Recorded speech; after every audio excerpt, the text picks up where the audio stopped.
Because we are building a CMS, we are going to be working with a lot of data. So it kind of makes sense to start with something that's going to allow us to add data to our system so that we can work with it. So in this lesson, we are going to create a form and the code that's going to allow us to add a new post or article or whatever it is that you want to call these things that we are managing through our CMS. So you will want to start up Visual Studio and you will want to create a new website. Now it's very important that you choose website and not project. If you create a new project, you are not creating an ASP.NET Web Pages website. You are creating an MVC application or a web forms application. So you want to click on New Website, or you could go to the File menu and choose New Website there. But whenever you create a new website, we need to give it a name. So we will call this Simple CMS. And we want an ASP.NET website using Razor version 3, or whatever version of Razor is the latest version of Razor for you. So click on OK, and this is going to create our website.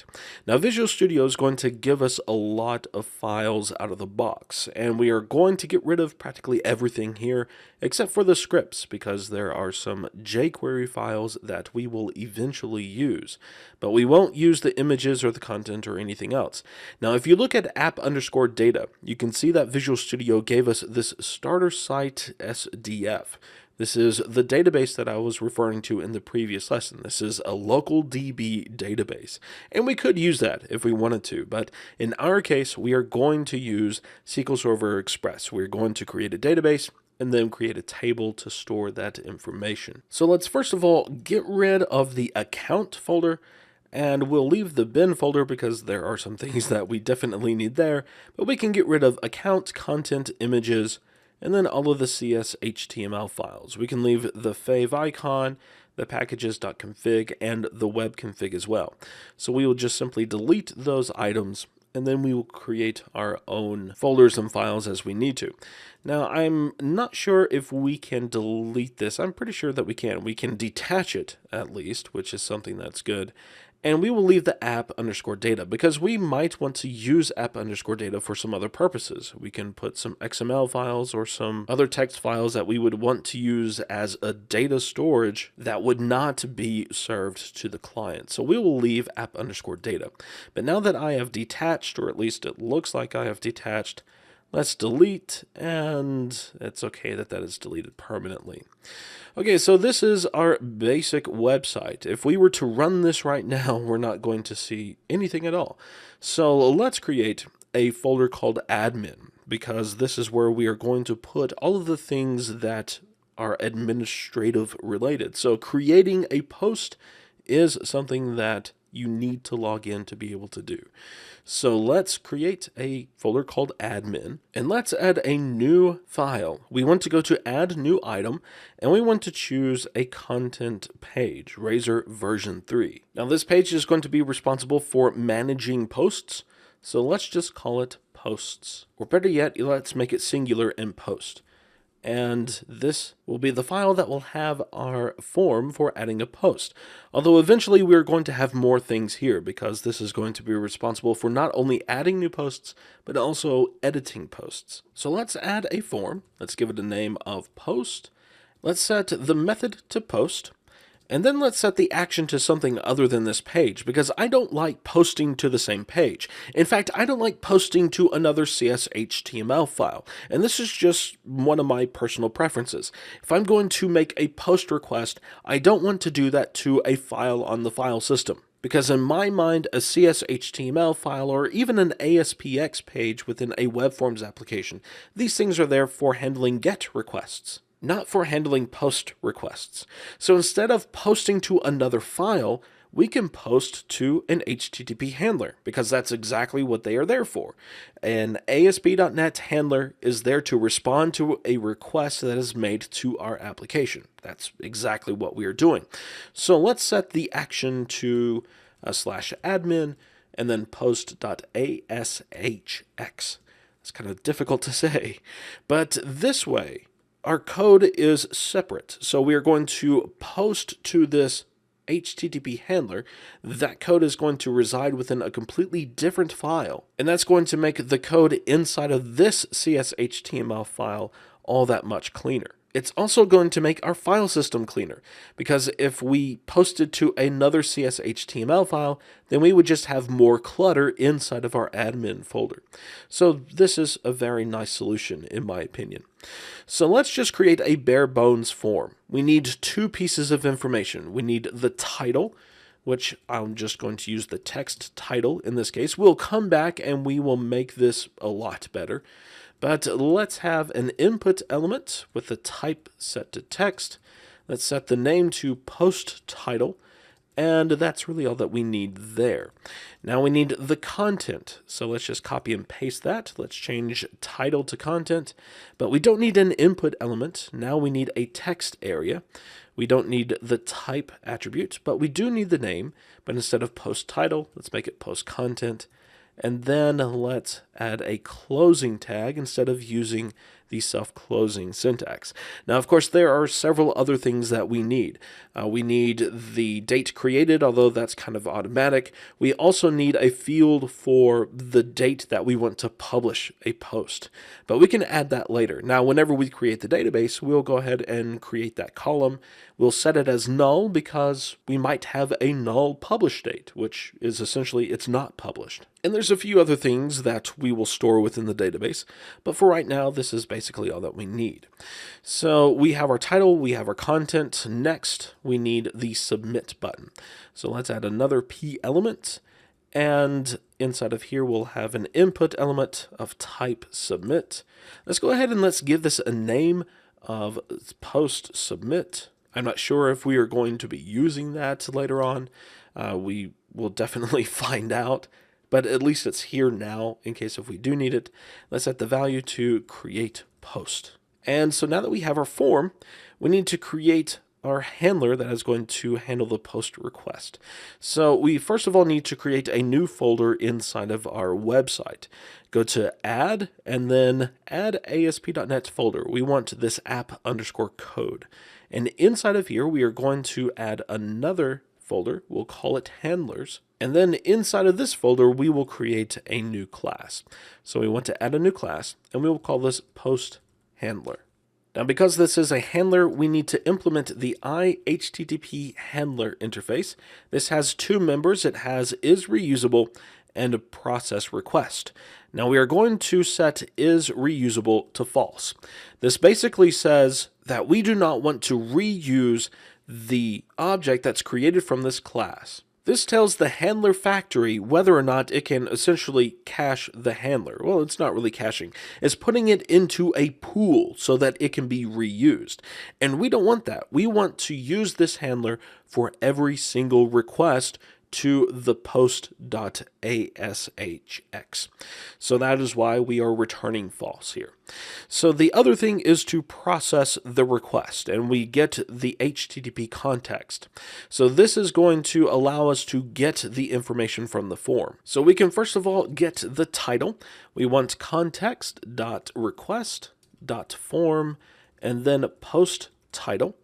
And then we want the content. So if our content equals basically the same thing, context.request.form and then post content. And then once we have that information, we want to store it in the database. So we need to create our database and the table that is going to contain the post information. So go over to SQL Server Management Studio, and we want to connect to the instance of SQL Server running on our computer. So where it says server name, if you haven't connected to a database server yet, this is going to be blank, but simply choose Browse for More. And there's two options. It will scan for local servers. It will also scan for network servers. We want local server, unless if you have a SQL server running on a remote server, then you can go for network servers. But of course, it's only going to be limited to the SQL servers running on your physical network. And I think it's even segregated based upon domain. If you have a SQL server running on another server that's on a domain and your computer isn't on a domain, I don't think it's going to see it. In fact, we can find out right fast because I have one running on a domain, and we'll see if this will pick it up. detected something, but that is not it. So no, you have to be on the domain if you want to use a SQL server on that domain. But that doesn't matter for us. We want what is on our local machine. So this is what we want, this SQL Express. So we will click OK. Now, because we chose mixed authentication, we can just use Windows authentication and connect. That's going to connect us to this database engine and allow us to basically do whatever we want. It's based upon our user permissions on Windows. So we want to create a new database. So let's just right click on database, click on new database, and let's just call this simple CMS. So in the database name field, simple CMS. And there's a lot of other options that you can go through, but for just normal databases, this is all that you have to do. So just set the database name, click OK, and this is going to create our database for us. So once we have our database, we need a table for our posts. So let's create a table, and this is going to allow us to design the schema for this table. Well, the first thing we need is an ID. Every database table should have a primary key, and I'm going to use an integer as the primary key. A lot of content management systems use GUIDs, and GUIDs are perfectly fine. And in a real-world scenario, I would probably use a GUID, but ints are so much easier to work with. So this is going to be the primary key. It does not need to allow nulls. So we can go ahead and right-click on ID and set it as primary key. We can also go to our column properties, and somewhere down here we find the identity specification. We can say that this is the identity, and then that is going to basically create an auto number field. So we need the title of the post. That can be a in text or a text. Really, the title shouldn't be very long, so we could go for an in varchar, and let's say 150 characters. That should be sufficient for any blog title. And we really need a title for every blog post, so we can set that as not allowing nulls.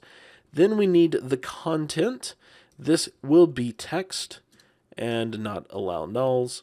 And next we need to know when the blog post was created. So let's call this date created. This is going to be of type datetime. This cannot be null either. And we can go ahead and set a default value here. This is going to be an automatic. This really isn't going to be something that is in our control. So we can use the getDate function as the default value, and then that will just automatically plug in the current date and time into that field. But then we also need the date published, and this is going to be a null field, or at least a nullable field, because we could create a post that isn't published yet, and one that isn't published will either have a date that is in the future or it will have a null value. So those are the basic things. We do, however, need the author ID, because every post is going to be authored by somebody, and we are going to have a user management system. So author ID is going to be good. That is going to be int as well. And since this is going to be a foreign key to another table, this is not going to allow nulls. And then it would be nice to have a slug. A slug is a URL-friendly version of the title. So we're going to store the slug, and the slug is kind of like a primary key. It's going to have to be unique. But we're not going to add any constraints or anything like that. Let's make this an in varchar of 150 as well. Let's also make this not nullable, and the date published needs to be null. So the only thing that can be null is date published. Everything else is not null.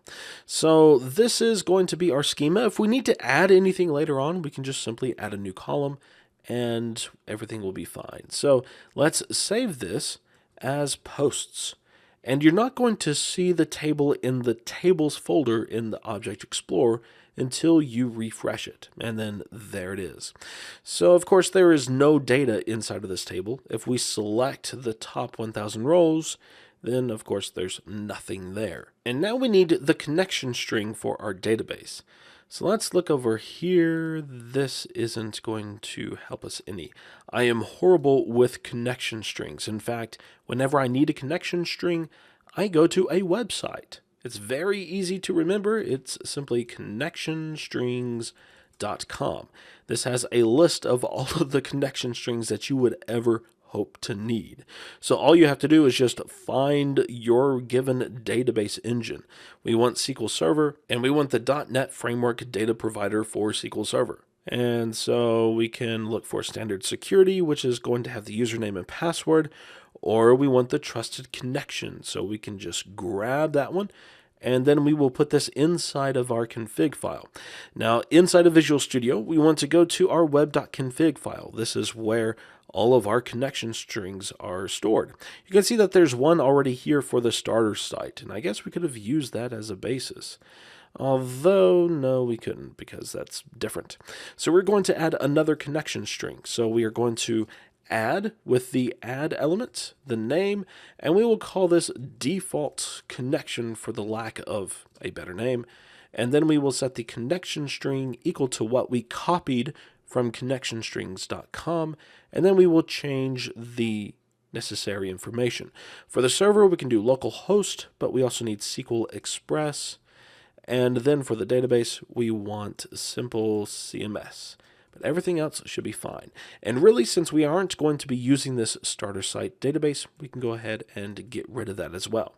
And while we're here, let's go ahead and configure our HTTP handler. This is going to be done inside of the system.webServer element, which is not here by default. So we do need to add the element.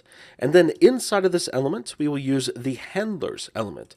This is where we can add and remove handlers. And we need to do both. So let's first of all remove any handler with whatever name that we want to use for our post handler. And it's typical to use the name of the class, so post handler, and then we are going to add it. This way, if there are any handlers with this given name, we are removing those, and then we are adding our own custom post handler. Now, there is the possibility that you could break something by doing this, but if we don't do this, then our post handler is definitely not going to work. If it turns out that we need an existing post handler, then all we have to do is just rename the handler. But in this case, we're not going to run into any issues. It's just still good practice to remove it before you add it. So we need the name of post handler. The type is going to be the fully qualified class name, which in this case is simply post handler because we don't have any namespaces for this class. If we did have a namespace, then we would have to specify the namespace, but we don't have to worry about that here. We also need to specify the HTTP verb that this handler is going to be used to handle. In this case, it's only post requests. We might want to come back and change this if we find that we want to use it for get requests. But for right now, post is what we want. And then finally, we need to set the path. And that is going to be /admin and then post.ashx. Now, of course, this file does not exist, but that is why we are configuring this handler.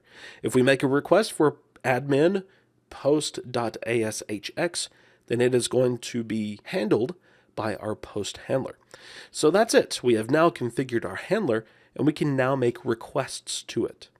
We are done with web.config, so we can close that file. And we need to return our attention to post handler because we need to do something with this post request. We are creating a new entry into the database.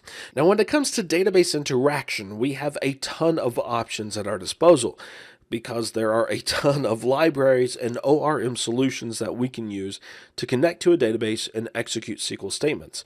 If we wanted to go all out, we could use Entity Framework or in Hibernate. If we wanted a micro ORM, we could use something like Dapper or Massive, or we could use the database class in webmatrix.data. It really doesn't matter what we use as long as it works well for us. So we're going to start with the database class. And if it turns out that that isn't going to be the best solution, then we can always switch to something else. I like the database class because it is very easy to use and it relies upon dynamics.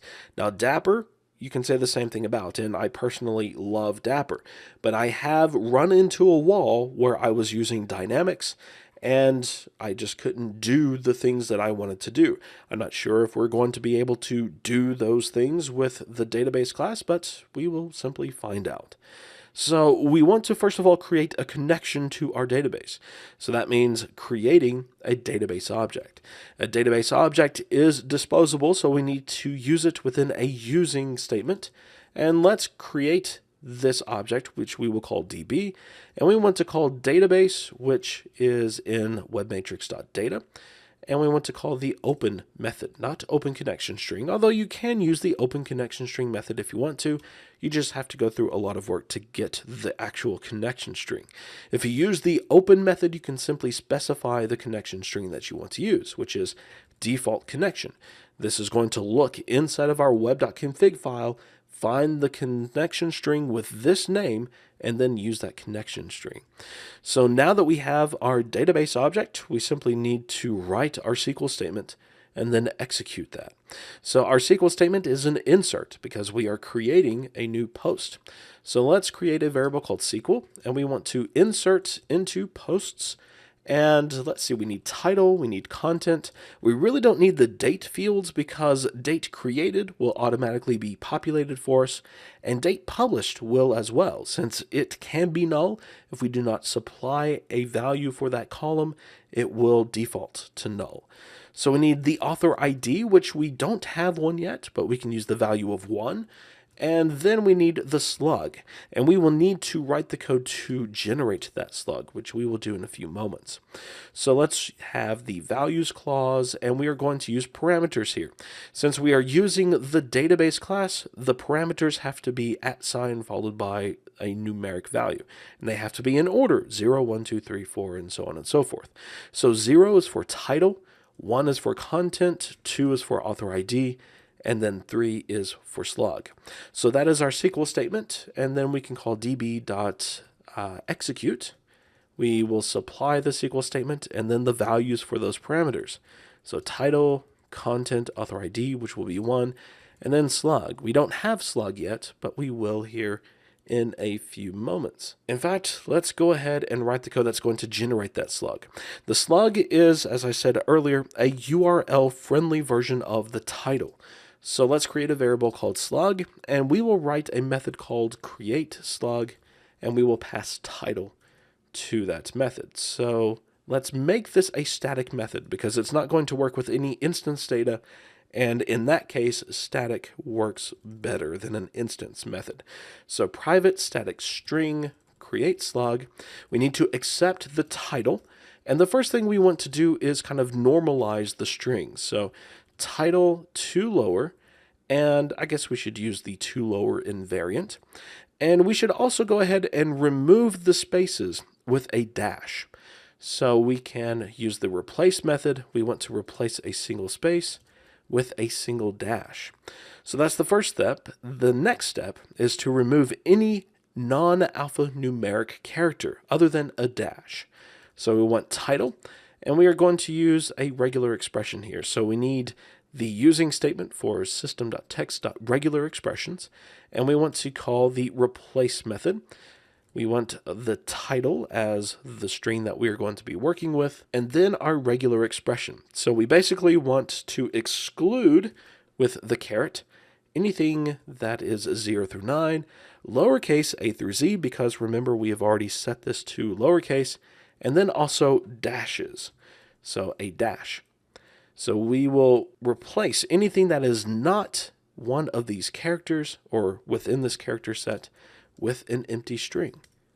And now we have our slug. So we will return title, but also remember that I mentioned that the slug is kind of like the primary key.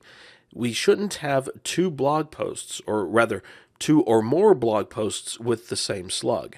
So before we insert our blog post into the database, let's first of all check to see if we have a post with the given slug.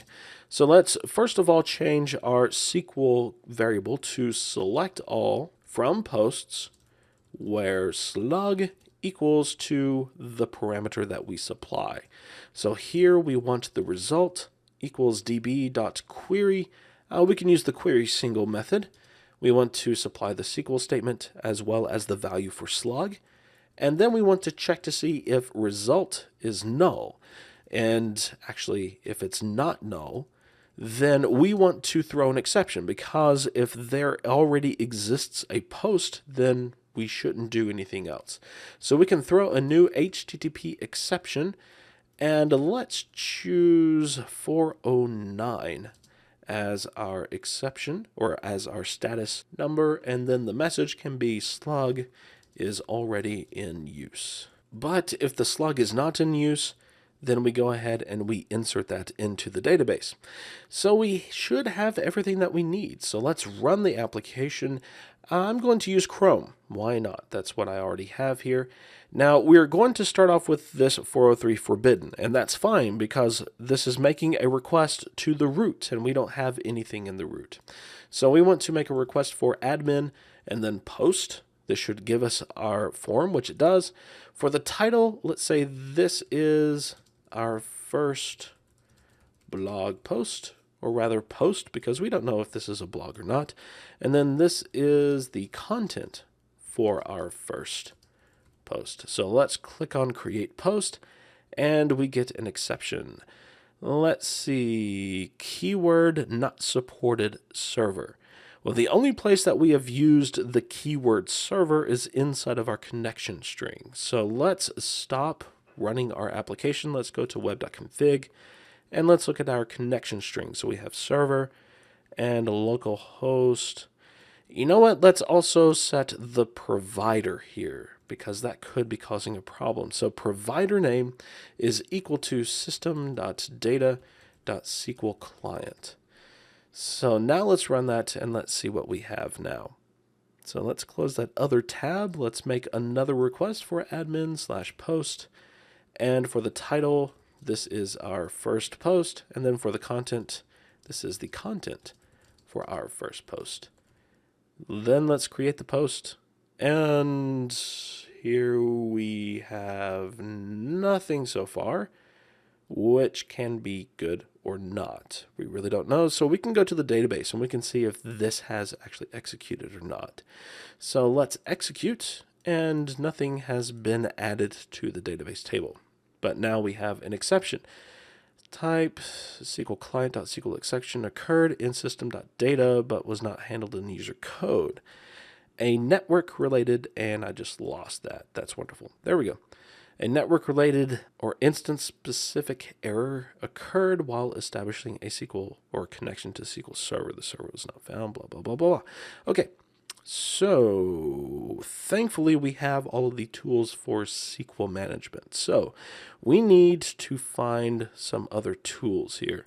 There is the Management Studio, which is what we have been using. We don't need the installation server. We don't need the profiler. What we want is this SQL Server 2014 configuration. Oops. Let's go back and let's click on that. Because there are some settings that we need to set here. So we need to find the 32-bit and the 64-bit version here. So for the native client, we want the client protocols. TCP/IP is enabled. That's very good. And for the 64-bit version, client protocols, TCP/IP is also enabled. Let's look at the network configuration. The protocols shared memory is enabled, but not TCP/IP. So let's change that. Just double click on TCP/IP. We will change no to yes. And then we will also do that for the 32-bit. So let's double click there. There are no items. So that should be all that we need to do.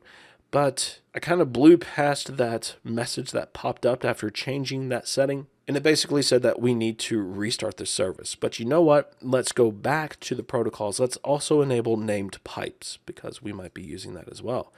I really have no idea. So let's enable everything. And then we want to restart the SQL services. So if you go to SQL Server Services, then that is where we can restart everything. So you can right click on SQL Server and then do a restart, and that will stop and start the service. And then we will try this once again. Let's go back to Visual Studio. We are going to hit continue. This should give us an error within the browser, and it does. So let's go back to admin.post. Let's click on create post, and let's see what happens once again. It might take a couple of seconds like the last time, but we can go to SQL Server. We can execute this statement, and nothing is once again being inserted into the database. So there's still something wrong here. The source file is changed, it no longer matches the version, blah, blah, blah, blah, blah, and we end up with the same exception. So let's stop here. Let's go to web.config and let's modify our connection string. Instead of saying localhost, let's use the dot and then SQL Express. And it could also be that this slash is the wrong way. So we can find that out very easily by going back to Management Studio. Let's click on Connect and then Database Engine, and we can see that the slash is going the other way. So let's change that within the connection string, and then let's try this once again. So we will run the application, and now we have build errors. Isn't this wonderful? We have an expected semicolon somewhere. Let's change that. Let's run it. We once again want to go to admin, then post. For the title, this is first post, content for first post, and then create post. And hooray, we did not get an exception and everything should be good. So let's go to SQL Management Studio. Let's execute this SQL statement. And there we have the post that we just created. So one other thing that we should do after we create our post, let's redirect the browser back to admin/post. That way it looks like that, hey, something did indeed happen. So after we execute the SQL statement, we will response. Actually, we can't do that. We need context.response. And then we want to redirect to tilde/admin/post. All right, so now we can add new posts. It's very, very crude. It's very rough. We need to spend some time making this a lot better, but we will do that over the course of the next few lessons. So in the next lesson, we're going to, of course, fix some of the issues that we have right now, but we will also add support for editing a post.